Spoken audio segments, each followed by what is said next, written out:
Welcome my friends. Geography by doctor Purushottam YouTube channel का स्वागत है। अभी इस वीडियो में हम लोग बात करेंगे, इस सेशन में हमारी बात होगी geological structure of India, geology of Bihar या जियोलॉजिकल स्ट्रक्चर ऑफ बिहार, जिसे हिंदी में बोलते हैं बिहार की भूगर्भिक संरचना। इससे प्रश्न बीपीएससी में प्रारंभिक परीक्षा में रहते हैं और इस टॉपिक को हम लोग ध्यान से समझेंगे। यहाँ पर गलती करने की संभावना बहुत बन जाती है। ये बहुत ही कंसेप्चुअल टॉपिक है, इसलिए इस टॉपिक को आप ध्यान से समझेंगे। ये बोर्ड तो आप लोगों ने देखा होगा, देखने से आप लोगों को काफ़ी उलझन भरा लग रहा होगा, लेकिन ऐसा है नहीं। हमने इस प्रकार से इसको प्रस्तुत किया, बड़ा लग रहा है चूँकि आपका कंसेप्ट क्लियर हो, कुछ भी आप प्रश्न करने की स्थिति में रहे, चूँकि कट ऑफ की क्या स्थिति आपको पता है। तो मैं इस वीडियो की शुरुआत करूँ इससे पहले आपसे ये एक आग्रह है कि आप इस चैनल को सब्सक्राइब करें, लाइक करें और जितना हो सके इसको शेयर करें। कमेंट्स भी ज़रूर करें, कमेंट्स जो करें तो आपका फीडबैक मुझे पता चलता है और अभी तक कुछ कमेंट आए तो उससे मुझे एक ऊर्जा मिलती है कि आप इसको पसंद कर रहे हैं। तो अपने कमेंट को जारी रखें, लाइक करें, सब्सक्राइब करें और शेयर भी करें। तो आइए देर न करते हुए शुरुआत करते हैं। देखिए, बिहार की भूगर्भिक संरचना, बिहार की भूगर्भिक संरचना के बारे में ये भले आपको इतना बड़ा दिख रहा है, लेकिन हमें इसमें बात करनी है। यहाँ देखिएगा, आर्कियन चट्टान के बारे में, विंध्यन चट्टान के बारे में बात करेंगे, गोंडवाना के बारे में बात करेंगे, राजमहल ट्रैप के बारे में बात करेंगे, अल्पाइन रॉक्स के बारे में बात करेंगे, क्वाटरनरी रॉक्स के बारे में बात करेंगे। हम इसके बारे में ये पहले बात कर लेते हैं, इसके बाद नीचे पीछे की तरफ बात करूंगा, नहीं तभी आपको काफ़ी कठिन लगेगा। देखिए, बिहार में आर्कियन समूह की जो चट्टानें हैं, आर्कियन चट्टानें, उससे जो प्राप्त होता है उसमें बहुत सारे मिनरल्स प्राप्त होते हैं, लेकिन जो बिहार में अभी तक जो प्राप्त हुआ उसके बारे में मैं बात कर रहा हूँ। इसमें हमारा अवरक है, जैसे देख रहे हैं यहाँ पर लिखा होगा माइका, यानी अवरक। आर्कियन समूह चट्टानों से क्या मिलेगा? अवरक, माइका, गोल्ड, सोना, एटॉमिक मिनरल्स, आणविक संसाधन, इसके बाद मैंगनीज, सीस्ट, स्लेट और नीस, ये बिहार के से प्राप्त होते हैं आर्कियन रॉक्स से। इसके बाद विंध्यन श्रृंखला से जो प्राप्त होता है, इसमें हमारा लाइमस्टोन यानी चूना पत्थर, डोलोमाइट, रेड सैंडस्टोन, लाल बलुआ पत्थर यहाँ से प्राप्त होता है बिहार में विंध्यन श्रृंखला से। इसके बाद हमारे यहाँ द्रवियन का, बिहार में द्रवियन का कोई भी चट्टान नहीं पाया जाता है। इसके बाद हम बात करते हैं गोंडवाना के बारे में। तो गोंडवाना, ये यहाँ पे कोयला का निक्षेप देखने को मिलता है, कोल डिपोजिट, कोयला निक्षेप है। और राजमहल ट्रैप हम देखते हैं भागलपुर में है। अल्पाइन जो चट्टाने हैं वो हमारे सोमेश्वर हिल्स, रामगढ़ दून, रामनगर दून, ये अल्पाइन हिल्स, अल्पाइन चट्टाने, इसको लोग टर्शियरी चट्टाने भी कहते हैं या अल्पाइन चट्टान कहते हैं। और अगला है क्वाटनरी चट्टान। इसमें हमारा जो है, जितना भी बिहार का मैदान का निर्माण हुआ, प्लेन ऑफ बिहार, वह क्वाटनरी काल में ही बना हुआ है। यहाँ पर क्वाटनरी चट्टाने पाई जाती है। अब ये है कि आर्कियन चट्टाने पाई कहाँ कहाँ जाती है। देखिए, गया है, मुंगेर है, शेखपुरा, जमुई, बांका, औरंगाबाद, नवादा, ये बिहार के जो दक्षिणी जिले हैं उन सभी अधिकतर जिलों में हमारा आर्कियन चट्टाने पाया जाता है। रोहतास, औरंगाबाद इसमें नहीं है, नहीं तो रोहतास, औरंगाबाद छोड़ करके, रोहतास, कैमूर, औरंगाबाद छोड़ करके बाकी ये सारे के सारे जो दक्षिण के जिले हैं, यहाँ पर ये चट्टान, आर्कियन समूह की चट्टानें पाई जाती हैं। और इसके बाद विंध्यन है। अच्छा, आर्कियन समूह चट्टानें क्यों पाई जाती है? क्योंकि हमें पता है कि यहाँ पे इसके दक्षिण में जो हमारा झारखंड प्रारंभ हो जाता है, और झारखंड जो है गोंडवाना चट्टानों से बना हुआ है, गोंडवाना लैंड का भाग है, और वो वहाँ पर ग्रेनाइटिक नीस और आर्कियन चट्टानों की प्रधानता है। इसका अवशेष हमारे यहाँ भी, इसीलिए वो चट्टानें हमारे यहाँ भी पाई जाती है। अब विंध्यन समूह, विंध्यन चट्टानें कहाँ कहाँ पाई जाती है? ये हमारा रोहतास है, औरंगाबाद, ये रोहतास और औरंगाबाद में विंध्यन चट्टानें पाई जाती है। द्रवियन के नहीं है। गोंडवाना कहाँ पाया जाता है? कोल डिपोजिट हमारे यहाँ पाया जाता है औरंगाबाद जिले में गोंडवाना चट्टानें पाई जाती है। बहुत लोग कम पता होगा, लेकिन औरंगाबाद पाई, तो वहाँ पर हुटार कोल एरिया है, हुटार कोल क्षेत्र औरंगाबाद में है, सोन नदी के किनारे, वहाँ पर कोल डिपोजिट देखने को मिलता है, मतलब गोंडवाना चट्टान वहाँ मिलती है। राजमहल भागलपुर में मिलती है ये, और दक्कन ट्रैप हमारे यहाँ नहीं है। अल्पाइन की जो है बता दिया, ये कहाँ पे? पश्चिमी चंपारण और सीतामढ़ी में। यहाँ पश्चिमी चंपारण में, सीतामढ़ी में, यहाँ पर दो जगहों पर अल्पाइन श्रृंखला, इसको हम लोग टर्शियरी भी बोलते हैं।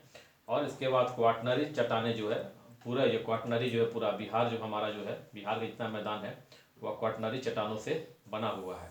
तो मैप में देखिए यहाँ पे हमारा टर्शियरी काल का बना हो गया, यहाँ पर हमारा जो है क्वाटनरी का बना हो गया, यहाँ पे आर्कियन, और यहाँ पर विंध्यन, ये तो हमारा गंगा रिवर है, यहाँ से गुजर रही है। अब मैंने जैसा कहा था कि इसके बाद मैं बात करूंगा, अब इसके बाद इधर के देखिए, क्योंकि प्रश्न यहाँ से पूछते हैं, कभी कभी प्रश्न आता है, इसको अच्छी तरह समझ लीजिए।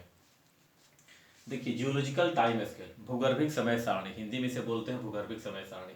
भूगर्भिक समय सारणी को दो तरीके से अध्ययन करते हैं। एक जो भूगर्भिक समय सारणी को बंटवारा किया है यूरोपीय भूगोलवेताओं ने, और दूसरे को बंटवारा किया है इंडियन भारतीय भूगोलवेताओं ने।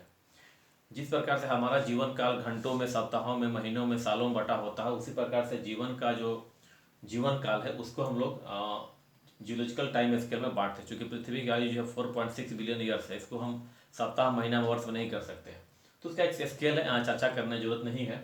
तो ये दो भागों में बांटा गया, यूरोपियन आधार पर, दूसरा इंडियन आधार पर। यूरोपियन में एरा में हमारा है आर्कियोजोइक, प्रेटेरोजोइक, पैलियोजोइक, मेसोजोइक, सेनोजोइक और नियोजोइक। इसी को एरा को फिर इपोक में बांटा गया है। इपोक में नहीं किया, आर्कियोजोइक का कोई इपोक नहीं है, प्रेटेरोजोइक का कोई इपोक नहीं है, लेकिन पैलियोजोइक का है। पैलियोजोइक का प्राइमरी, इसके बाद सेकेंडरी, इसके बाद टर्शियरी, इसके बाद क्वाटनरी। ठीक है, ये सबसे ऊपर में सबसे प्राचीनतम चट्टाने हैं, प्राचीनतम काल है। इधर में बात करते हैं तो प्राचीनतम है, एंशियंट है, और इधर में नवीनतम, नवीनतम मतलब पुराना से नवीन की तरफ है। ठीक है, अब पीरियड में कितना बांटा गया है, तो देखिए आर्कियोजोइक और प्रेटेरोजोइक का कोई पीरियड नहीं है, लेकिन पैलियोजोइक एरा को बांटा गया है इपोक में, और इपोक को फिर पीरियड में बांटा गया, जैसे Cambrian, Ordovician, Silurian, Devonian, Carboniferous, Permian. इसका हिंदी में भी नाम यही है, ध्यान रखेंगे। रोमन में लिखा, इंग्लिश में लिखा हुआ है, लेकिन देवनागरी में भी हम इसी प्रकार से लिखते हैं, Cambrian, Ordovician, Silurian, Devonian, Carboniferous, Permian. इसी प्रकार से मेसोजोइक एरा को इपोक में सेकेंडरी कहते हैं, जबकि पीरियड में बांटा गया 3 पीरियड, ट्रायसिक, जुरासिक और क्रिटेशियस। सेनोजोइक है, सेनोजोइक एरा को इपोक में टर्शियरी कहते हैं। इसमें Palaeocene, Eocene, Oligocene, Miocene, Pliocene में बांटा गया है पीरियड में। और नियोजोइक, क्वाटनरी को हम लोग प्लेस्टोसिन, होलोसिन में बांटते हैं। अब ये यूरोपीय देखिए, यहाँ पर हमने किया इस प्रकार से, दो भागों में बांटा गया, इंडियन, दूसरा यूरोपियन। यहाँ से यहाँ तक ये पीरियड तक यूरोपियन में था। अब इसी को भारतीय भूगोलवेताओं ने किस प्रकार से किया है, भारतीय संदर्भ में, भारतीय संस्कृति के अनुसार। देखिए कैम्ब्रियन से पहले को बांट दिया गया आर्कियन रॉक्स, आर्कियोजोइक और आर्कियंस, और भारत में भी आर्कियन कहते हैं। इसके बाद आर्कियन के बाद विंध्यन है। तो कैम्ब्रियन से पहले भारतीय संदर्भ में जो काल का बंटवारा किया गया है कैम्ब्रियन से पहले, वो है विंध्यन और आर्कियन। आर्कियन पुराना है और उसके बाद विंध्यन है। उसी आर्कियन और विंध्यन की चट्टानों के बारे में यहाँ बात कर रही थी, मैं कर रहा था। और विंध्यन के बाद जो है हमारा आता है द्रविडियन रॉक, जो कि कैम्ब्रियन, ऑर्डिविशियन, सिल्यूरियन और डेवोनियन काल में बना हुआ है, लेकिन हमारे यहाँ बिहार में इसकी कोई चट्टान नहीं पाई जाती है। अब इसी प्राइमरी में ही कार्बोनिफेरस है। कार्बोनिफेरस में दो भाग होता है, अपर और लोअर। अपर जो कि पुराना है, लोअर मतलब कि नया। इसमें गोंडवाना समूह की चट्टानें इसमें प्रमुख है, और गोंडवाना समूह में ही जो है हमारा कोल डिपोजिट पाया जाता है, जो कि यहाँ पर हम दिखा चुके हैं। तो कार्बोनिफेरस का शुरुआती भाग जो है द्रविडियन का है, लेकिन बाद का जो है गोंडवाना लैंड में है, मैंने गोंडवाना चट्टानें हैं। क्योंकि इस समय हमारा गोंडवाना जो लैंड था वो अलग होता है पेंजिया से, और इस समय इस प्रकार के चट्टानें निर्मित होती है, क्योंकि पृथ्वी पर जबरदस्त विखंडन होता है, और इसमें जो भी वनस्पतियाँ होती है दब जाती है, खासतौर पर ग्लोसोपोटेरिस। इसके बाद पर्मियन। अब देखिए यहाँ पर ट्रियासिक में कुछ नहीं है, जुरासिक में कुछ नहीं है, और क्रिटेशियस। अच्छा, ट्रियासिक में एक जो है, आप ध्यान रखेंगे, ट्रियासिक के लिए हमारे यहाँ गुप्ता धाम चट्टान का निर्माण जो हुआ है, बिहार के रोहतास जिले के कैमूर पठार पर गुप्ता धाम है। ट्रियासिक में चुना प्रधान चट्टानों का निर्माण हुआ। गुप्ता धाम का निर्माण ट्रियासिक काल में बना है। अच्छा, जुरासिक में राजमहल, जिस प्रकार से दक्कन ट्रैप में विखंडन होता है, क्रेटेशियस में दक्कन का निर्माण होता है, उसी प्रकार से जुरासिक काल में क्रेटेशियस से पहले ही दक्कन ट्रैप, राजमहल ट्रैप का निर्माण होता है। भागलपुर के पास जो है राजमहल ट्रैप का निर्माण होता है।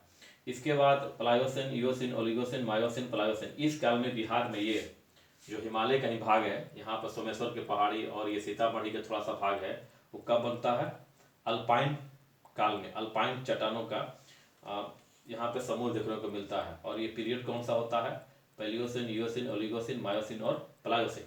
इसको देख लेंगे। इसको कहा जाता है अल्पाइन रॉक्स, या इसी को हम लोग बोल सकते हैं टर्शियरी रॉक्स भी बोलते हैं, टर्शियरी चट्टानें। दोनों आ सकता है, अल्पाइन भी हो सकता है और टर्शियरी भी। इसको हम ध्यान रखेंगे, टर्शियरी चट्टान।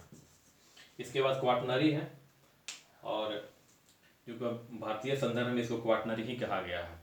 तो ये था महत्वपूर्ण जियोलॉजिकल स्ट्रक्चर ऑफ बिहार। इसको आप ठीक से समझ लेंगे, इसको अच्छी तरह से दिमाग में बैठा लेंगे, क्योंकि इससे प्रश्न रहते हैं और लड़के यहाँ पर प्रायः कंफ्यूज करते हैं। यहाँ पर खनिजों के बारे में है और कहाँ कहाँ पर किस जिले में इसका विस्तार है वो पूछता है, जो कि हमने अच्छी तरीके से यहाँ पर सारी चीज़ों को बता दिया है।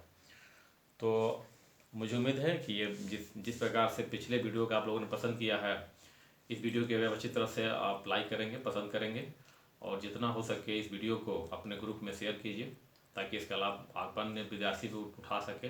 Thank you.